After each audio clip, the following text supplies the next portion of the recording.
Welcome to world awareness. आज पूरा देश 74th इंडियन आर्मी डे को सेलिब्रेट कर रहा है।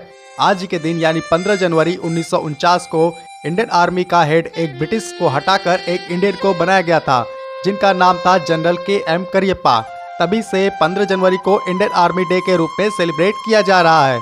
आज हम इंडियन आर्मी के बारे में, उसके स्ट्रक्चर, उसकी हिस्ट्री और उसके शौर्य और पराक्रम के बारे में जानेंगे।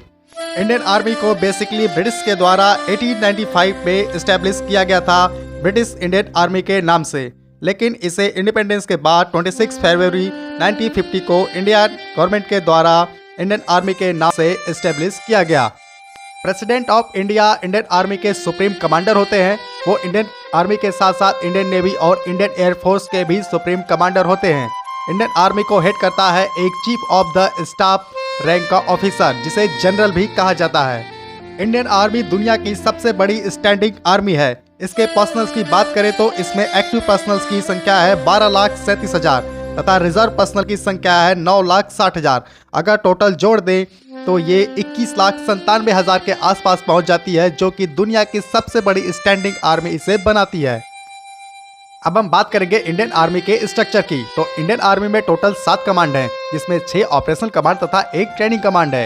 ये सारे कमांड्स सेंट्रल कमांड्स को ही रिपोर्ट करते हैं। ये कमांड्स कोर में बटे हुए हैं। इंडियन आर्मी में टोटल 14 कोर हैं, जिन्हें लेफ्टिनेंट जनरल रैंक का ऑफिसर हेड करता है। ये कोर डिवीजन में डिवाइडेड हैं। इंडियन आर्मी में टोटल 40 डिवीजन हैं, जिसको GOC रैंक का ऑफिसर हेड करता है। हर एक डिवीजन में 15,000 ट्रूप्स तथा 8,000 सपोर्ट एलिमेंट्स शामिल होते हैं। डिवीजन ब्रिगेड से मिलकर बने होते हैं। हर एक डिवीजन में 7 या 8 ब्रिगेड्स होते हैं। एक ब्रिगेड की बात करें तो उसमें 3,000 ट्रूप्स और सपोर्ट एलिमेंट्स शामिल होते हैं, जिन्हें ब्रिगेडियर रैंक का ऑफिसर हेड करता है। ब्रिगेड के बाद आती है रेजिमेंट, जो कि 2 या 3 बटालियन से मिलकर बनी होती है। एक बटालियन में लगभग 900 ट्रूप्स शामिल होते हैं, जिन्हें कर्नल रैंक का ऑफिसर हेड करता है। और बटालियन के बाद आती है कंपनी। एक कंपनी में 120 सोल्जर्स होते हैं, जिन्हें मेजर रैंक का ऑफिसर हेड करता है। और ये कंपनी प्लाटून्स में डिवाइडेड होती है, जिसमें 32 सोल्जर्स होते हैं। और इंडियन आर्मी की सबसे लास्ट यूनिट होती है सेक्शन। एक सेक्शन 10 ट्रूप से मिलकर बनी होती है, जिसे हवलदार रैंक का ऑफिसर हेड करता है। तो ये है इंडियन आर्मी का स्ट्रक्चर। अब हम बात करेंगे इंडियन आर्मी के ऑपरेशंस और अचीवमेंट के बारे में। इंडिपेंडेंस से लेकर आज तक इंडियन आर्मी के द्वारा कई सारे युद्धों को भी लड़ा गया है, जिसमें से मुख्य है 1962 Indo China war, 1965 Indian Pakistan war, 1971 India Pakistan war, 1999 Kargil war तथा सर्जिकल स्ट्राइक 2016। इंडियन आर्मी ने इन सारे युद्धों में अपने अभूतपूर्व साहस और पराक्रम का प्रदर्शन किया है तथा उन्होंने एक विश्व रिकॉर्ड भी बनाया है। और वो रिकॉर्ड 1971 में बनाया गया था, जब पाकिस्तान के 93,000 सोल्जर्स ने सरेंडर किया था। ये विश्व का सबसे बड़ा आज तक का सरेंडर है। इसके साथ ही इंडियन आर्मी कई सारे ऑपरेशंस को भी अंजाम दे चुकी है तथा इंडियन आर्मी दुनिया के कई बड़े बड़े युद्धाभ्यास को भी कंडक्ट करती है, जो फॉरेन के सैनिकों के द्वारा ज्वाइन किया जाता है। दुनिया के कई देश इंडियन आर्मी के साथ मिलके एक्सरसाइज करते हैं तथा इंडियन आर्मी के स्किल्स को सीखने की कोशिश करते हैं।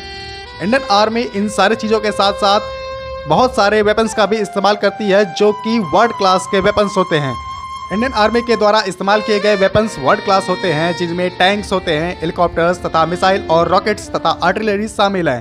टैंक्स की बात करें तो इंडियन आर्मी अर्जुन, T-19 और T-72 जैसे दुनिया के बेहतरीन टैंकों का इस्तेमाल करती है।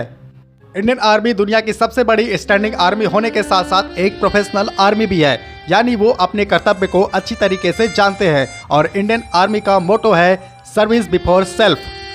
देश के आंतरिक तथा बाह्य खतरों से निपटने के लिए इंडियन आर्मी हमेशा तैयार रहती है, और ये उसने इतिहास में प्रूव करके भी दिखाया है। अपने शौर्य और पराक्रम के दम पे उन्होंने कई सारे युद्धों को जीता तथा हमारे देश को पूरी तरीके से सुरक्षित रखा हुआ है।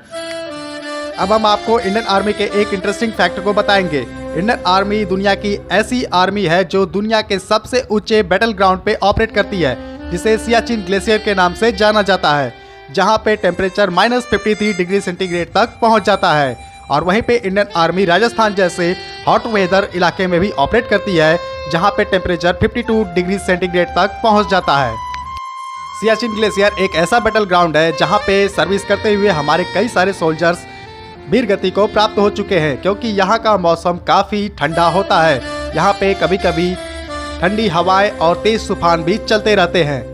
इन विपरीत और विषम परिस्थितियों को झेलते हुए भी हमारे इंडियन आर्म फोर्सेस के सोल्जर्स हमारी सेवा कर रहे हैं तथा 24 आवर्स आके खोल के खड़े रहते हैं ताकि हम आसानी से सो पाए। तो उनके इस साहस, पराक्रम और वीरता को हमें एक सैल्यूट करना तो बनता ही है। जय हिंद।